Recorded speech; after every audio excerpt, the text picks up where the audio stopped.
Oi, olá, tudo jóia? Glórias a Deus, mais uma vez juntos, glória a Deus, eu sempre gosto de dizer isso, mais uma vez juntos, reunidos em nome de Jesus, para pregar, para ministrar a palavra, para ministrar aquilo que Deus tem para nós, a porção da palavra de Deus que Ele tem para nós, nesse momento. E quando você for ouvir ou assistir essa ministração em qualquer tempo da vida, porque vai estar sendo gravado e pode ser que você esteja, de repente, vai assistir isso muitos anos depois, mas que a palavra que é viva e eficaz possa em qualquer momento falar ao seu coração, amém? Hoje eu queria tratar de um assunto, que é um assunto que vai parecer tão controverso com aquilo que a gente aprende como cristão, é um assunto que parece tão contrário àquilo que nós somos ensinados em relação ao Evangelho. Mas hoje eu quero falar um assunto, se fosse para colocar um tema, eu colocaria o tema nessa ministração hoje, o seguinte tema: considerai o vosso passado. Considerai o vosso passado. Considere o vosso passado. E eu quero te convidar já você a ler comigo o que está escrito lá no livro de Ageu, o profeta Ageu, no capítulo 1.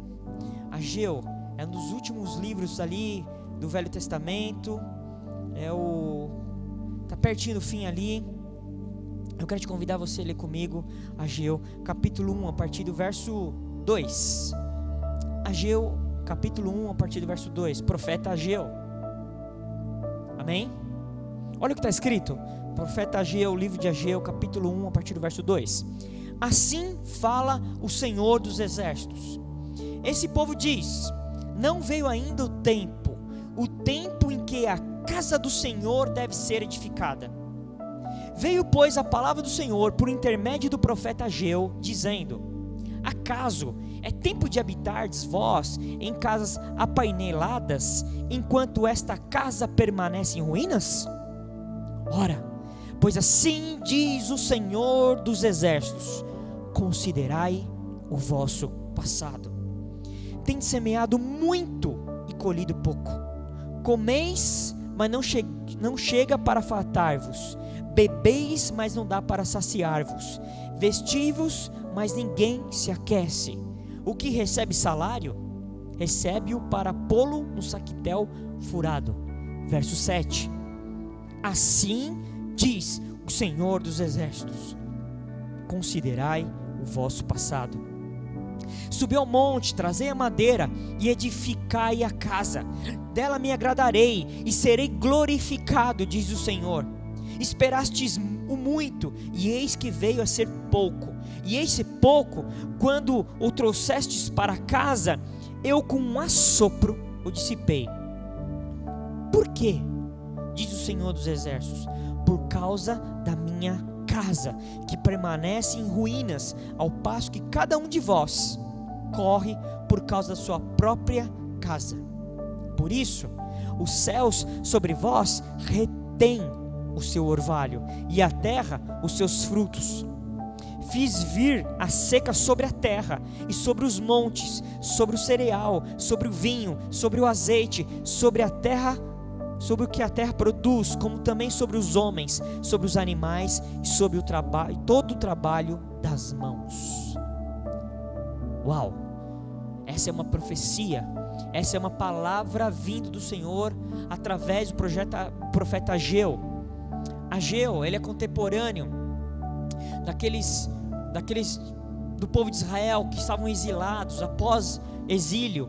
Ficaram exilados por causa que a Babilônia tinha tomado conta. Eles tinham ficado escravizados pela Babilônia. E depois, por uma ordem de Deus, eu já tinha dito que depois de um tempo eles iam voltar para a terra. E aqui, essa profecia acontece, eles já tinham voltado para Jerusalém.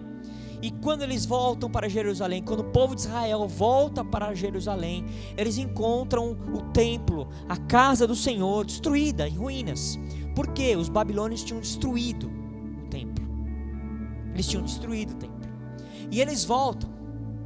E quando eles voltam, eles decidem reconstruir o templo. Só que quando eles decidem reconstruir o templo, eles sofrem uma grande oposição. E aquela oposição que eles sofreram, aqueles ataques, fizeram com que o povo parasse com a reconstrução. E cada um fosse cuidar da sua própria vida. esse é o contexto que quando vem essa profecia. O livro de Ageu, ele contém 4 profecias, é um livro bem curto, ele é um livro de 2 capítulos. O profeta Ageu é um profeta contemporâneo do profeta Zacarias. E é um livro que tem umas coisas muito interessantes, porque as datas que dizem aqui no livro de Ageu são muito precisas. É um dos livros que tem as datas mais precisas da Bíblia inteira. Não tem dúvida em relação aos anos aqui. E aqui nós estamos tratando nós estamos mais ou menos aqui no ano 520 a.C. E aí o profeta Ageu, levantado pelo Senhor, ele se coloca diante de Deus e diante do povo, e ele fala para todo o povo. Ele chama o governador Zorobabel, ele chama o sacerdote ali, e traz uma palavra para eles, diante de todo o povo, e diz assim para eles, assim: olha, vocês não estão entendendo algumas coisas, vocês estão vivendo em belas casas, em boas casas, enquanto a minha casa está destruída. E aí vocês começaram a semear muito e colher pouco. Trabalhavam e não rendia, a coisa não rende, a coisa não fluía, começou a ficar minguado, a coisa começou a ficar minguada. E aqui, algumas traduções, por exemplo, a tradução na revista atualizada, fala assim: ora pois, como nós lemos, pois assim diz o Senhor, considerai o vosso passado. Mas a revista corrigida, ela fala assim: aplicai o vosso coração aos vossos caminhos. Na NTLH fala assim: pensem bem no que tem acontecido com vocês. E na Nova Almeida atualizada fala assim: portanto, assim diz o Senhor dos Exércitos, considerem o que tem acontecido com vocês. Sabe, por 2 vezes, numa mesma profecia, Deus por 2 vezes chama a atenção do povo, desperta o povo, traz uma palavra ao povo, dizendo por 2 vezes: considerem o vosso passado. Olha bem o que vocês estão fazendo, olha bem o que vocês fizeram até aqui.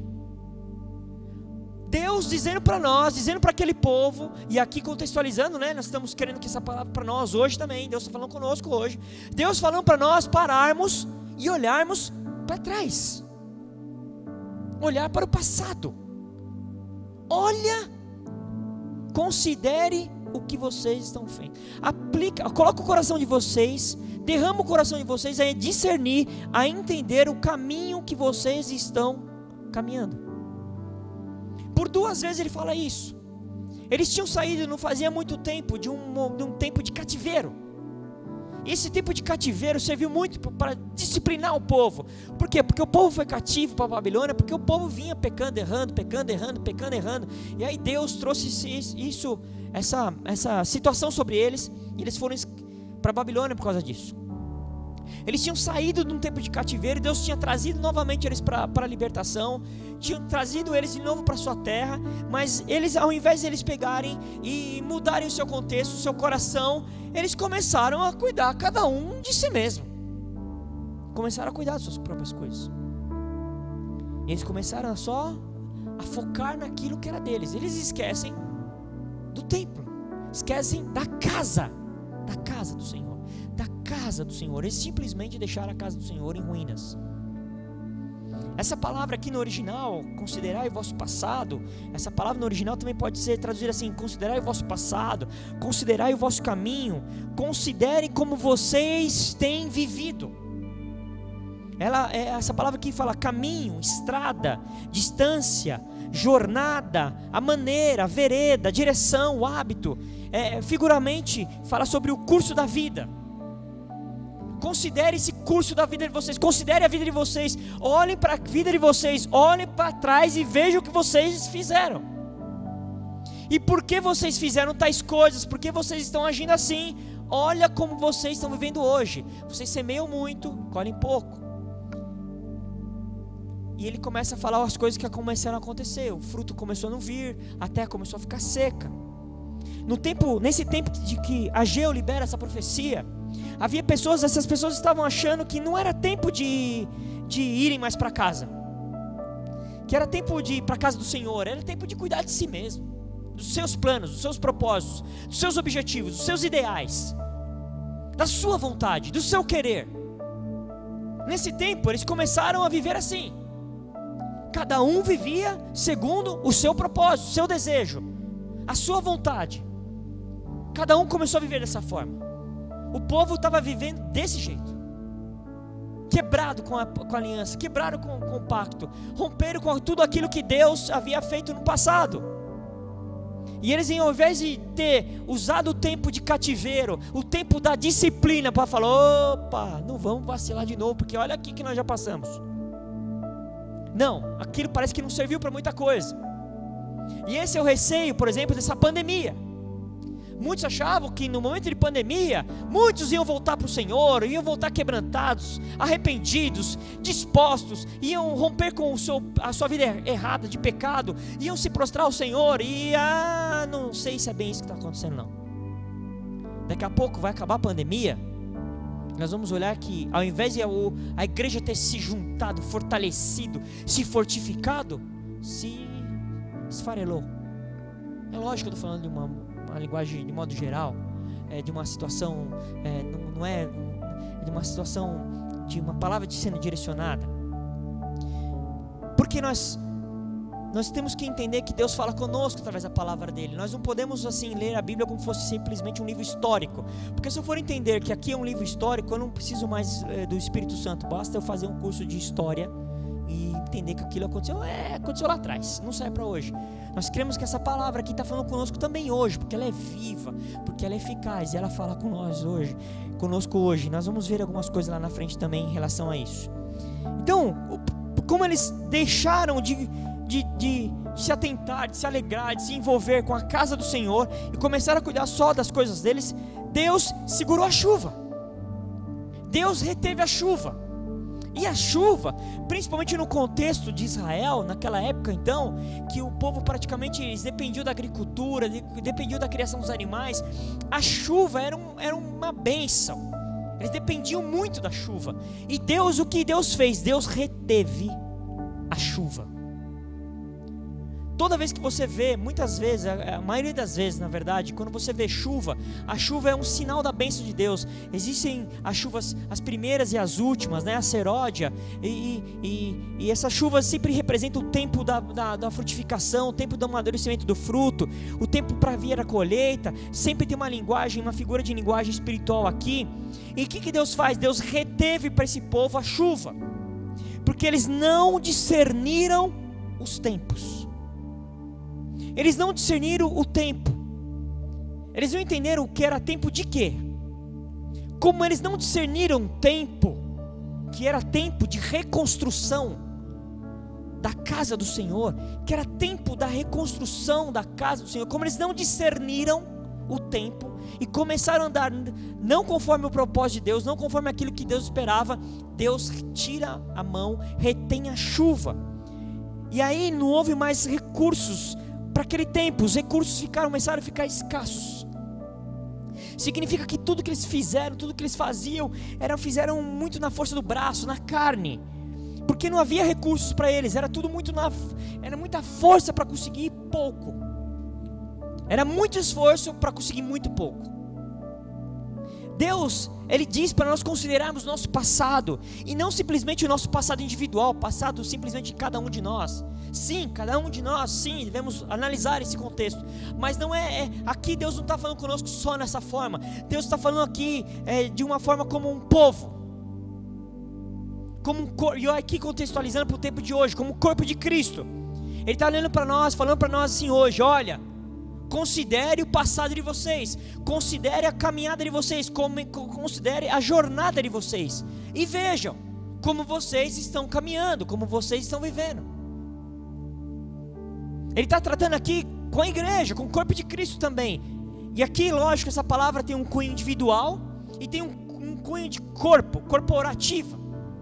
Nós como estamos caminhando individualmente e como nós estamos caminhando como corpo.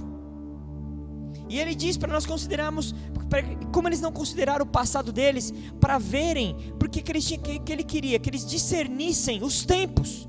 E como eles não discerniram, eles erraram. E toda vez que nós erramos, nós colhemos pouco. O fruto é minguado. E deixamos de ser produtivos para o reino. Hoje nós temos visto uma igreja improdutiva. Sabe, os frutos da igreja são minguados. Até existem, mas minguados. Até existe uma coisa aqui, uma outra ali, uma outra situação a colar. Mas não é uma frutificação, não é uma fluidez, não é uma bênção fluindo em todos os cantos. Não é assim. Nós não temos chegado a isso. E a pergunta é, por quê? Por quê? Porque nós não temos visto as manifestações. Porque nós não temos visto um povo crescendo. Porque nós não temos visto um povo frutífero. Porque nós temos visto um povo fraco. Fraco. Qualquer coisa quebra, desvia, desvirtua. Qualquer coisa nos tira de um propósito. Nós temos que entender o hoje. Para nós entendermos o hoje, nós vamos ter que decodificar o nosso passado. Para nós entendermos o que está nos acontecendo hoje conosco, nós vamos ter que decodificar o nosso passado. Nós vamos ter que parar um pouco e olhar para trás. E aqui nós não estamos falando sobre retroceder, porque nós não somos daqueles que retrocedem, a Bíblia diz. É discernir o nosso caminho, é entender a nossa caminhada, a nossa jornada. Por que eu estou aqui como eu estou? Porque eu podia estar numa situação tão diferente. Por que eu me encontro nessa situação? É tempo do discernimento. Deus tem falado muito conosco nesses últimos dias sobre discernimento. É tempo de discernimento. Nós temos que discernir as coisas, compreender as coisas. Em Hebreus capítulo 10, no verso 32, ele fala assim: lembrem-se dos dias passados, quando depois que foram iluminados, vocês suportaram grande luta e sofrimentos. Aqui o escritor de Hebreus, ele está trazendo a memória aqui, ele está querendo trazer a memória daquele povo hebreu ali, para que eles pudessem lembrar do passado, o que aconteceu com eles quando houve um resgate. Por quê? Porque eles estavam passando por grandes sofrimentos, lutas, dificuldades. Ele fala assim: ei, lembra dos dias passados. Essa palavra aqui no original, lembre-se, lembrai-vos, significa trazer à mente, advertir, recordar. Significa chamar a própria memória. Chamar a memória, falar: ei, traga a sua memória aquilo que Deus fez com você lá atrás, da onde Ele te tirou, da onde você estava, e lá naquele lugar que você estava, perdido, em trevas, sujo, na lama, lembra de onde Ele te tirou, lembra quando você foi iluminado, lembra daquele tempo, lembra disso. Parece que você está esquecendo. Parece que você esqueceu de onde você veio. Lembra. Traga a sua memória. Traga. Se advirta sobre isso. Essa palavra também no original, ela também significa assim: relembrar passando por um processo. Uau. Relembrar passando por um processo. Porque não é só lembrar. Não é só, eu lembro sim, eu era assim, assado e assado e frito. Não é só lembrar, é relembrar e passando por um processo. Opa, é verdade. E por causa, olha onde eu estava, olha como que eu vim, eu vim bem, mas aí chegou lá em tal lugar, eu comecei a vacilar, comecei a ficar esmorecido, comecei a me misturar com algumas coisas, comecei a me render a alguns pensamentos equivocados, comecei a praticar algumas ações pecaminosas. Aí nisso o trabalhar de Deus vai vir. Aí o que Deus espera? Que haja um quebrantamento, para que através do quebrantamento venha um arrependimento, e o arrependimento me coloque de novo no prumo. E eu colocado no prumo, eu vou voltar para o lugar que eu deveria estar. Lembre-se.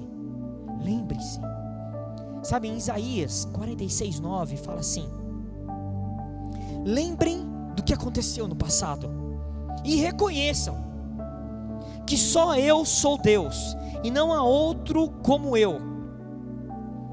Desde o princípio anunciei as coisas do futuro. Há muito tempo eu disse o que ia acontecer. Afirmei o meu plano, que o meu plano seria cumprido, que eu faria tudo o que havia resolvido fazer.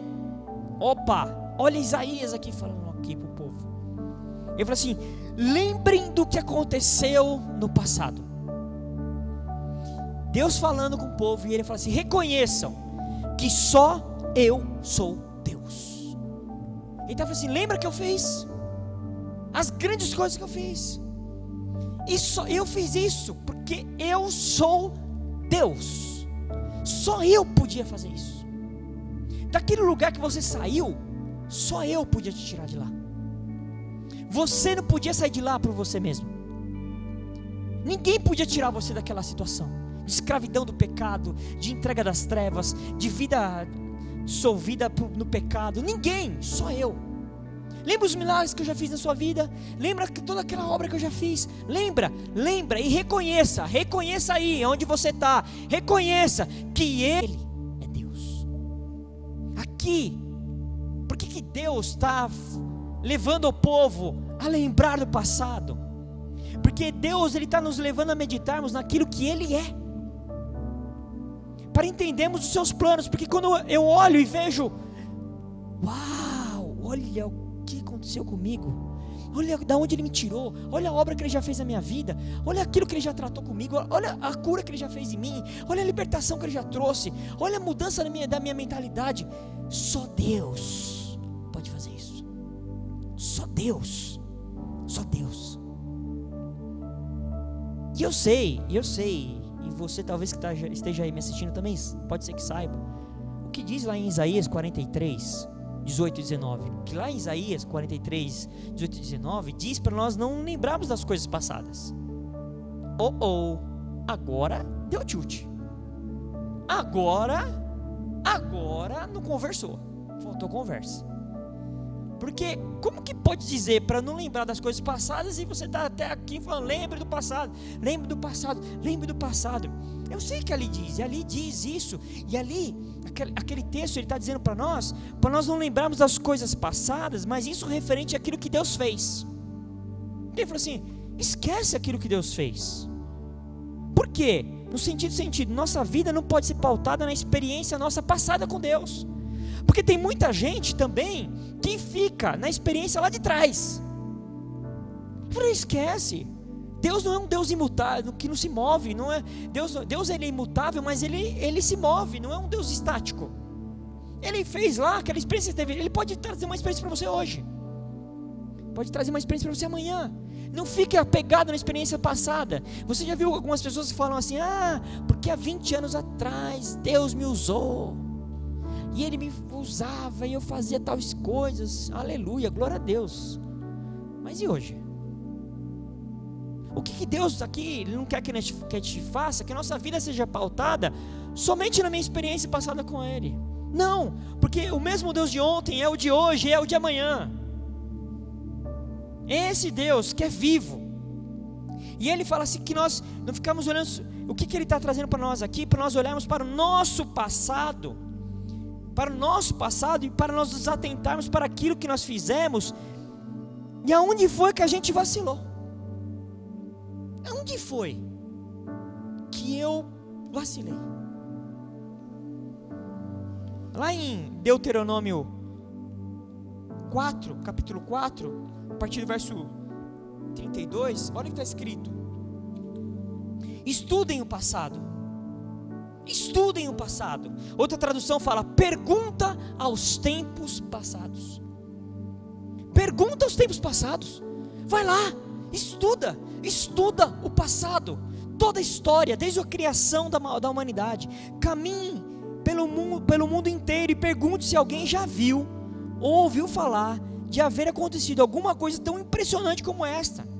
Será que já houve alguém que, depois de ter ouvido um Deus falando no meio do fogo, ainda continuasse vivo, como aconteceu com vocês? Será que já houve um Deus que resolveu ir tirar do meio de outra nação um povo, para ser completamente dele, como o Senhor, nosso Deus, fez com vocês? Vocês viram como Ele mostrou o seu poder e a sua força? Viram como Ele, por meio das pragas e milagres maravilhosos, de guerras e feitos espantosos, tirou vocês do Egito?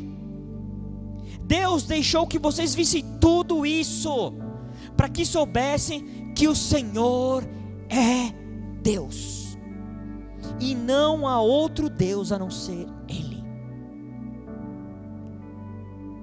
Aqui, nós estamos sendo incitados a estudar o passado, para ver o que Deus fez, para que a gente possa reconhecer definitivamente, de uma revelação pelo Espírito, de que o Senhor é Deus, e não há outro como Ele. Por que eu olho para o meu passado? Porque às vezes eu não estou ainda, eu estou no momento, ou então eu não estou ainda, ou então eu deixei de reconhecer Deus como Senhor. Márcio, isso não, né? Não vou fazer isso nunca. Não. Quando ele fala assim, Senhor, ele está querendo dizer, será que eu estou sendo Senhor da sua vida efetivamente? Senhor significa senhorio, e sou eu que estou no controle da sua vida de verdade? Será que eu efetivamente estou sendo seu Senhor? Porque eu vou dizer uma coisa para você, Deus diz para nós, não existe outro Deus, só eu sou Deus. Será que efetivamente eu estou sendo seu Senhor? Pode ser que eu seja até seu Salvador, você até está salvo, mas será que você está permitindo que o meu senhorio esteja sobre você, em todos os dias, todos os momentos, todas as decisões? Será que Ele está sendo Senhor na sua casa, Senhor na sua vida, Senhor no teu trabalho, Senhor no seu dia a dia, Senhor da sua vida? Estude o passado, olhe para o passado e veja tudo que Ele já fez. Por que Ele fez isso? Para mostrar que o Senhor é Deus. Ele é Deus. Ele é Deus. Só Ele é Deus. Um pouquinho mais para frente, lá no livro de Deuteronômio 32:7, fala assim: lembre-se dos dias da antiguidade. Lembre. Traga a sua memória aí, lembre dos dias das antiguidades. Atentem para os anos de sucessivas gerações. Perguntem aos seus pais, e eles informarão, aos seus anciãos, e eles lhe dirão. O que ele está falando aqui para nós aqui? O que essa palavra está falando para nós hoje? Falou ali naquele tempo, mas é para nós hoje também. A palavra está falando com nós hoje, conosco, hoje. Lembre-se da antiguidade. E caso você ainda fique titubeando, fale com seus pais, fale com os anciãos, e eles vão te dizer. E por que ele diz isso? Porque além deles terem sido experimentados nesse tempo, eles viram tudo, e eles podem dizer para você: olha, o Senhor é Deus, porque Ele fez isso, isso, isso, Ele é assim, Ele é assado, Ele é Deus. Por causa disso, sim, mas também porque eles são portadores. Essas pessoas, elas estão debaixo de uma autoridade tal, que Deus concedeu a elas, por essa experimentação dessa vida com Deus, que eles se tornaram portadores da verdade, portadores de um destino, portadores do propósito. Ei, fale com seus pais. E aqui pais, aqui você pode colocar no contexto de pais espirituais, pais naturais, aqueles que estão experimentados, aqueles que viveram, aqueles que estão experimentados, e você vê na vida deles hoje o reflexo daquilo que eles vêm caminhando, da jornada deles. Pergunte para eles, porque eles são portadores do propósito. Neles está inserido no espírito deles o propósito de Deus. O propósito de Deus para o tempo de hoje, para o tempo de agora, para a igreja, para nossas vidas. Sabe, uma coisa que me fala muito ao meu coração, quando Moisés morreu, e Moisés tinha que morrer. A Bíblia diz que Deus toma Moisés. A Bíblia fala que Moisés estava bonzinho de saúde. A Bíblia diz que ele tinha 120 anos e enxergava bem. Ele estava beleza. Coronavírus não pegou Moisés. Não pegou. Ele estava bem. Só que deu tempo dele. Deu tempo. Por quê? Deu tempo de Moisés. Porque deu tempo do propósito. Por quê? Porque enquanto Moisés estivesse vivo, o povo não podia entrar na terra prometida. Não podia. Porque Deus falou para Moisés: você não vai entrar. Você vacilou, você deu um escorrega lá atrás, você não vai entrar. E como Moisés era o líder do povo, se Moisés não entrava, o povo também não entrava. Então, enquanto Moisés estivesse vivo, o povo não tinha uma autorização da parte de Deus, uma liberação da parte de Deus para entrar na terra. Isso significa que para prosseguir, para conquistar a terra, Moisés precisava morrer. Aí Deus fala assim, ó, agora está na hora. Está na hora do quê? Do povo entrar. E para o povo entrar, Moisés precisava morrer. Aí Deus vai lá e leva Moisés para o monte e fala assim, contempla tudo aí, olha bem, porque só vai contemplar, olha tudo, ó, todos os limites da terra que eu vou dar para o povo. Aí Moisés olhou e a Bíblia diz que Deus toma Moisés para ele. Só que daí, Moisés é levado e o povo vai entrar, e o sucessor de Moisés era Josué. Vamos ler o livro de Josué, Josué capítulo 1. Josué capítulo 1. Olha o que fala lá em Josué. A partir do capítulo 1. Sucedeu, versículo 1. Sucedeu depois da morte de Moisés, servo do Senhor, que este falou a Josué, filho de Num, servidor de Moisés, dizendo: olha o que Deus fala com Josué. Ele podia falar tanta coisa, ele podia dizer muita coisa, e ele fala, olha o que ele diz para Josué: Moisés, meu servo, é morto. Deus aparece para o cara para dizer que Moisés estava morto. Eles já sabiam, já tinham chorado por causa disso. O povo inteiro já sabia. Por que Deus precisou dizer para ele que Moisés estava morto? E ele fala: Moisés, meu servo, é morto. Dispõe-te agora, passa esse Jordão, tu e todo este povo, a terra que eu dou aos filhos de Israel. Ué, que negócio maluco. Imagina, Deus aparece para você. Você sabe que, imagina você no papel de Josué. Você sabe que Moisés morreu. Você sabe. E ele fala assim: meu servo Moisés está morto. Sabe o que Deus fala para ele aqui? O ciclo de Moisés acabou. Olha para o passado. Olha para o passado. Olha, porque enquanto Josué não tivesse isso como uma revelação, Josué não ia pegar o povo e ia para a terra. Falou: agora Moisés está morto. Olha para trás, ele morreu. Agora dispõe-te e vai com o povo para a terra. Que eu vou dar uma terra, essa terra que eu dou para o povo. E aí você vai ver o livro de Josué inteiro, aqueles batalhando e vencendo, tomando posse da terra, até que vai até o capítulo 24 lá, né? E eles tomaram posse de tudo, e aí chega no final, Josué diz para eles assim: ó, se vocês quiserem seguir os deuses amorreus aí, os deuses não sei das quantas, o problema é de vocês. Se vocês quiserem seguir, é de vocês, porque eu e a minha casa serviremos ao Senhor. E aí há uma distribuição da terra para as tribos ali e tal. Ou seja, o propósito se cumpre. Mas para que o propósito se cumprisse, Moisés precisava morrer. Existem algumas coisas na sua vida que Deus está querendo dizer para você hoje: aquela coisa morreu, acabou. Avança, toma posse, vá, morreu. O ciclo acabou. Olha para o passado, você não está percebendo ainda, acabou. Morreu. Acabou. Agora vai, eu sou com você.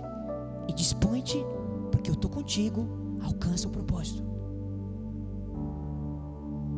Encerra o mimimi. Encerra a baguncinha.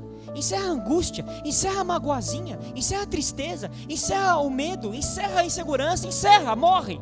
Acabou. Mas eu fui violentado, eu fui violentada, eu fui abusado, eu fui abusada, eu fui roubado, eu fui traído. Encerra. Acabou. Agora tem um próximo passo, um propósito. Entra no propósito. Encerra. Porque enquanto você não encerrar, você não vai fazer o que você tem que fazer. você não vai se ater o seu coração, aplicar o seu coração na minha casa, na minha obra, na minha vontade, no meu querer. Porque você continua só olhando para você, olhando para suas tristezas, feridas, angústias, vontades, desejos. Hoje eu quero um carro preto, amanhã eu já quero um carro azul, amanhã eu quero uma moto, amanhã eu quero uma casa, amanhã eu quero uma figurinha, amanhã eu quero um chiclete, amanhã perdido. Hoje eu quero ser médico, depois amanhã eu quero ser advogado, depois eu quero cuidar da natureza. Porque está perdido, não está perdido nele mesmo. E só está querendo saciar a vontade, o desejo, vontade e desejo, vontade e desejo. Vou trabalhar bastante para conquistar, para ganhar, para conseguir, para mim, para mim, é para mim, é para mim. E Deus falou assim, Deus está falando para nós hoje, basta. Eu retive a chuva.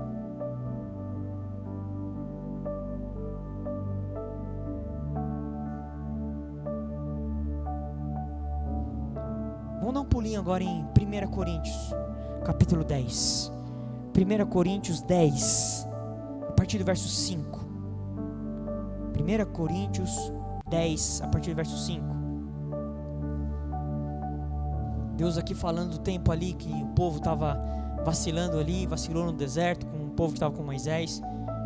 Nós estamos lendo Coríntios, nós não estamos mais lendo aqui o Velho Testamento. Entenda o tempo, a linguagem, olha só. Entretanto, Deus não se agradou da maioria deles, razão porque ficaram prostrados no deserto.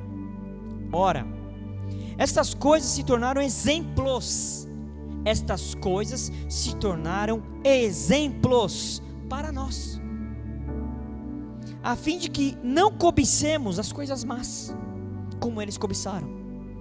Não vos façais, pois, idólatras, como alguns deles, porquanto está escrito: o povo assentou-se para comer e beber e levantou-se para divertir-se. Ou seja, só estava olhando para eles, regalando. E não pratiquemos imoralidade, como alguns deles o fizeram, e caíram, num só dia, 23.000. Não ponhamos o Senhor à prova, como alguns deles já fizeram, e pereceram pelas mordeduras das serpentes. Verso 10: nem murmureis, como alguns deles murmuraram, e foram destruídos pelo exterminador. Verso 11: estas coisas lhes sobrevieram como exemplos, e foram escritas para advertência nossa. E de nós outros, sobre quem os fins dos séculos têm chegado. Rapaz, mas ele não está falando do povo de Israel no tempo de Moisés? Aquilo era uma prefigura, era uma linguagem, era uma sombra, era um exemplo para falar com a gente hoje.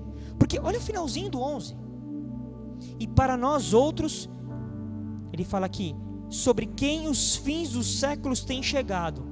Quando que é esse tempo? Os fins dos séculos. Agora. É agora. Ou seja, a palavra é falando comigo hoje. É para mim, é para a igreja hoje, é para o povo hoje, para a igreja hoje. Para nós. Ele está falando assim, olha, cuidado. Lembre como aconteceu com eles lá. O que foi que aconteceu? Porque eles murmuraram, foram rebeldes, porque só pensaram neles. Olha o que aconteceu. Essa palavra era um exemplo. Deus fez tudo aquilo, não por causa deles, fez tudo aquilo por nossa causa. Aquilo, a Bíblia diz, era só um exemplo para nós. A palavra de Deus é muito poderosa. Ela não é um livro histórico, filosófico, não, ela é a palavra de Deus, viva, eficaz, que se renova. Aquilo tudo aconteceu por nossa causa, para falar com a igreja hoje. Aquilo é uma prefigura da igreja. Aquele povo ali estava vacilando, era a prefigura da igreja. O que Deus falou assim? Parem com aquilo, porque não é isso que eu tenho para vocês. O propósito não é esse. Deus está nos fazendo meditar sobre o passado para aprendermos como não deve ser feito. Não deve ser feito daquela forma. O povo viu tudo que Deus fez e mesmo assim decidiu se contaminar, decidiu vacilar, decidiu se perder no propósito. Agora, olha só o que está escrito no livro de Apocalipse, no capítulo 2, o verso 4. Aquela carta escrita à igreja de Éfeso. Olha o que está escrito.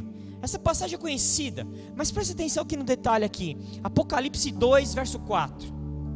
Tenho, porém, contra você o seguinte. Presta atenção, isso aqui é uma carta para a igreja. Para uma igreja. Tenho contra você o seguinte: você abandonou o seu primeiro amor. Se tem uma coisa, a igreja de Éfeso, que eu estou contra vocês, que eu tenho contra, que eu estou colocando uma forma de oposição a você, é o seguinte: você abandonou o primeiro amor. Você pegou aquele primeiro amor que você tinha por mim e deixou. Verso 5: lembre-se, pois, de onde você caiu. Arrependa-se e volte à prática das primeiras obras. Se você não se arrepender, virei até você e tirarei o seu candelabro do lugar dele. Ai, ai, ai. Que palavra forte de exortação. Mas ela é uma palavra muito forte de exortação, mas ao mesmo tempo carregada de graça, de amor. Deus nos dando uma oportunidade. Fala assim: olha, eu tenho uma coisa contra você. Você deixou seu primeiro amor. Sabe aquele lugar que você tinha comigo, que era meu e seu, de relação, de entrega, que você se envolvia, que o seu coração era para mim, aquele lugar que você fluía, você não ficava se perdendo em bobeirice. Sabe aquela situação, aquele primeiro amor, aquela alegria comigo, aquele desejo da palavra, de conhecer mais, de orar. Você orava, você me buscava, você me desejava, você me adorava, você se relacionava com os irmãos, você se achou. Agora ele está falando para nós aqui: olha, lembre-se, pois, aonde você caiu. Olhe para trás. Lembre-se onde você caiu.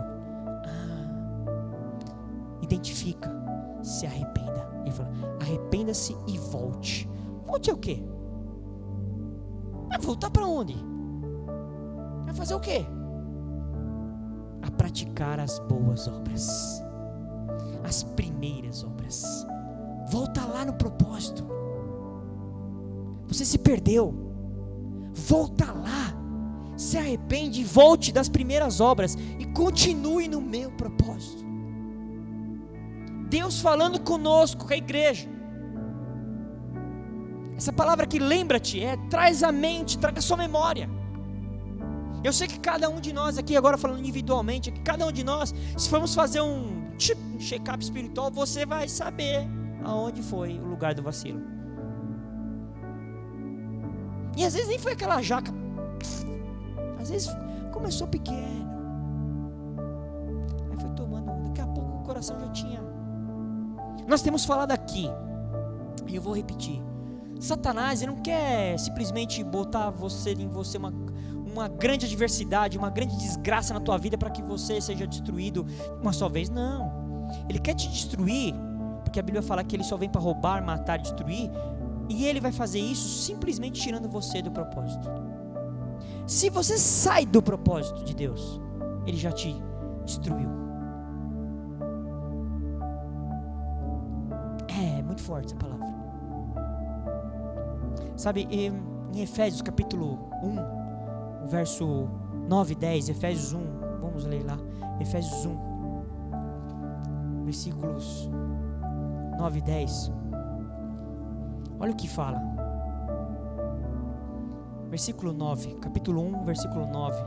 Desvendando-nos o mistério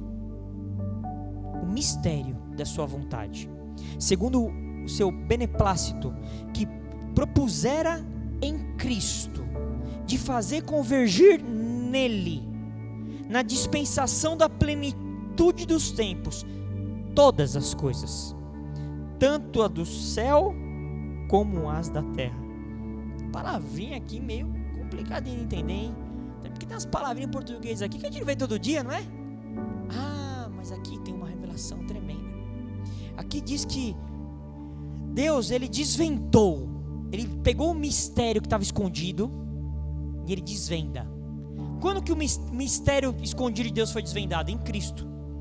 Em Jesus, esse mistério que estava escondido, oculto, que nem Abraão, Isaac, Jacó, Moisés, Davi, Elias, nenhum deles teve acesso.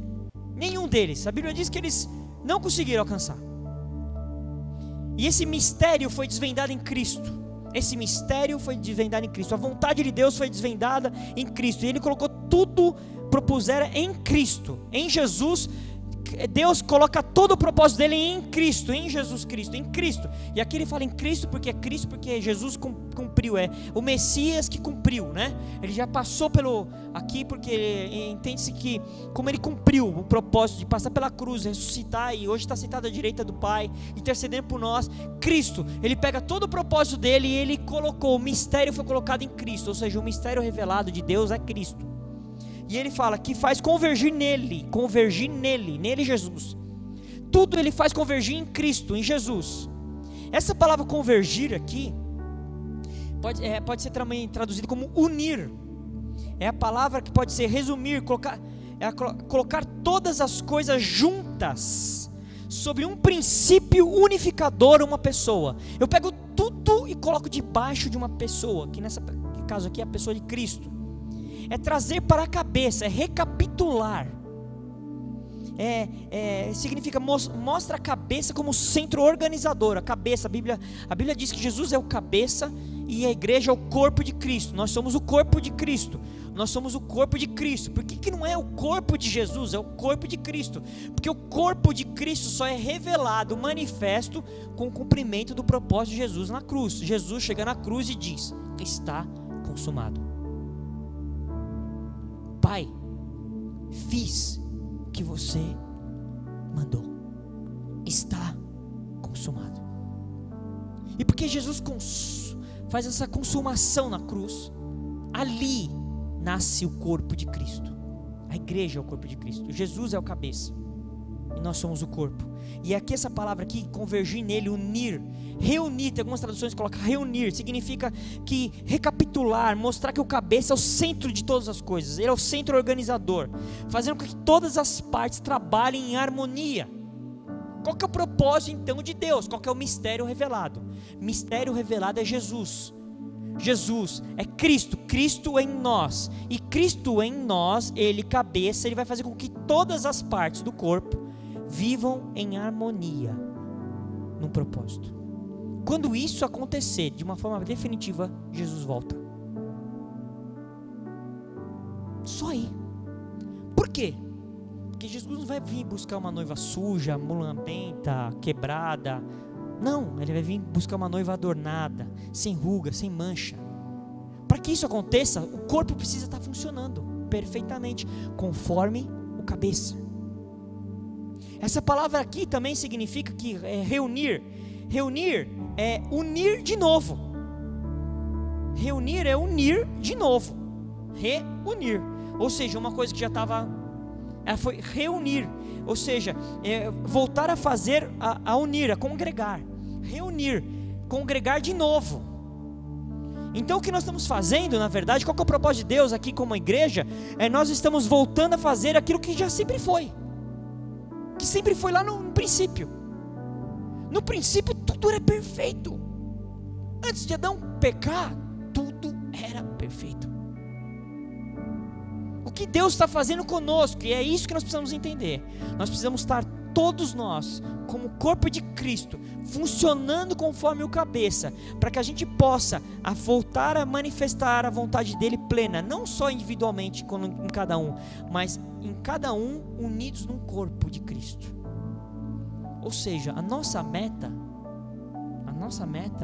o nosso propósito não é o futuro, é o passado. É o passado.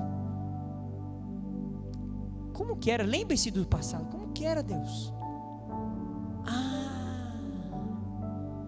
Então é assim, Você quer fazer conosco como você fazia com Adão antes da queda? Você quer se relacionar conosco como você se relacionava com ele? Você quer fazer com que a igreja reine, domine, governe como Adão governava a terra? Quando isso acontecer, Jesus volta.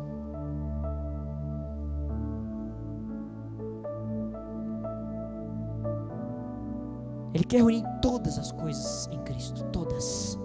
E todas as coisas significa tantas as coisas que estão no céu, como as que estão na terra, aqui como nós lemos aqui no versículo 10.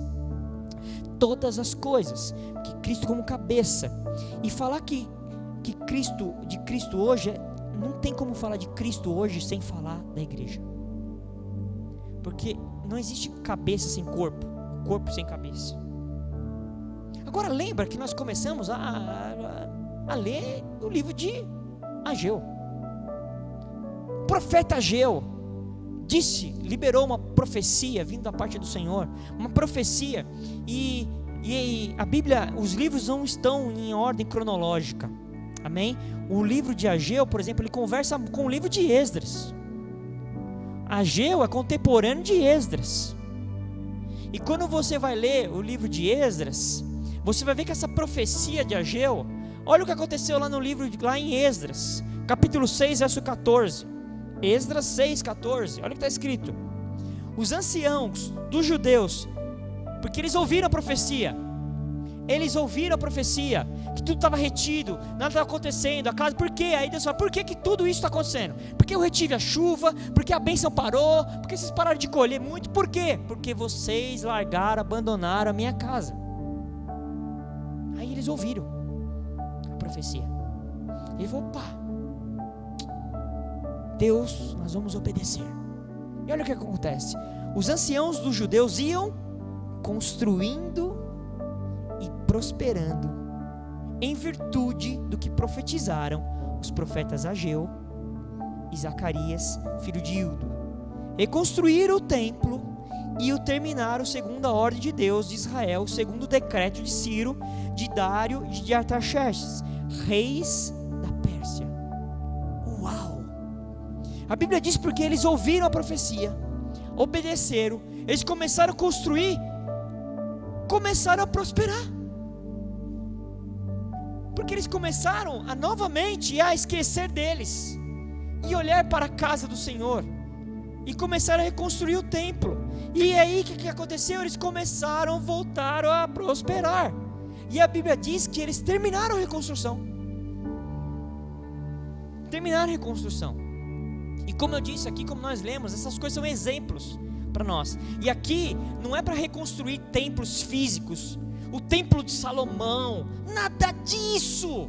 Uma linguagem, porque a casa do Senhor hoje somos nós. Será que Deus está falando conosco? A minha casa está em ruínas, em ruínas.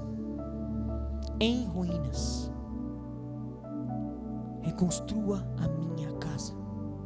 Olhe para o passado, veja onde errou, se arrependa, reconstrua a minha casa, volte a dar atenção para minha casa, volte a dar atenção para minha casa, volte a dar atenção para minha casa.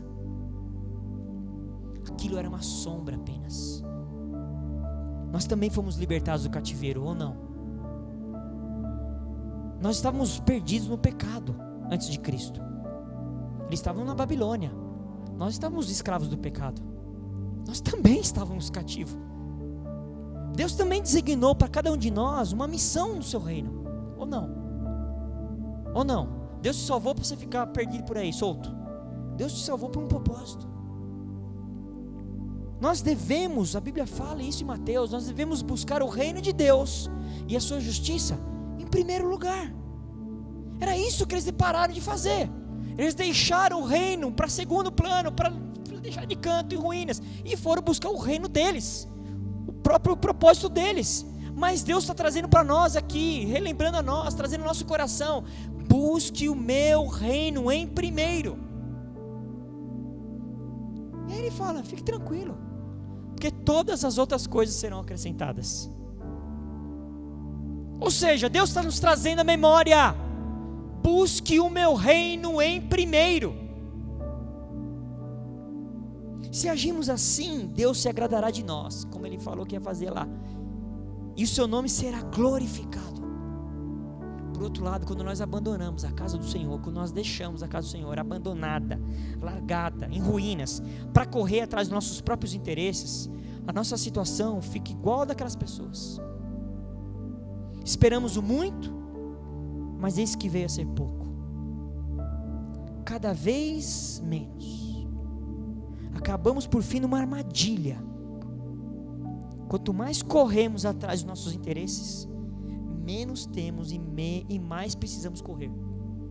Quanto mais eu corro atrás do que é meu, menos eu tenho e mais eu vou ter que correr. Porque é tudo na força do braço, tudo na força humana, tudo é carne. Quanto mais eu corro em busca do meu, menos eu tenho e mais ainda eu vou ter que correr. Porque se o mundo diz que você tem que ter pós-graduação, não, agora vai ter que ter duas, porque uma só já tem muita gente, você vai ficar para trás. E vai ter que fazer MBA. E se você tem inglês fluente, não vai adiantar, você vai ter que ter mais uma outra língua. E vai ter que correr mais. E vai ter que correr mais. E vai ter que correr mais. E vai ter que correr mais. E vai ter que correr mais. Por quê? Porque deixaram a casa do Senhor em ruínas. O que Deus está falando conosco hoje é tempo de olhar para o passado, ver aonde vacilou, onde errou, se arrepender, voltar e continuar servindo a Deus, como aconteceu com a igreja de Éfeso, que Deus falou claramente. Jesus, ali são palavras de Jesus.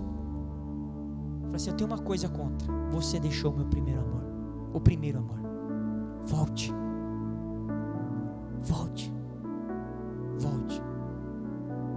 Que essa seja uma palavra para nós nesse tempo de pandemia. Deus está nos chamando a voltar e servi-lo de todo o nosso coração, para a glória dele. Que Deus possa te abençoar, continuar te abençoando, ministrando no teu coração, que haja transformação na tua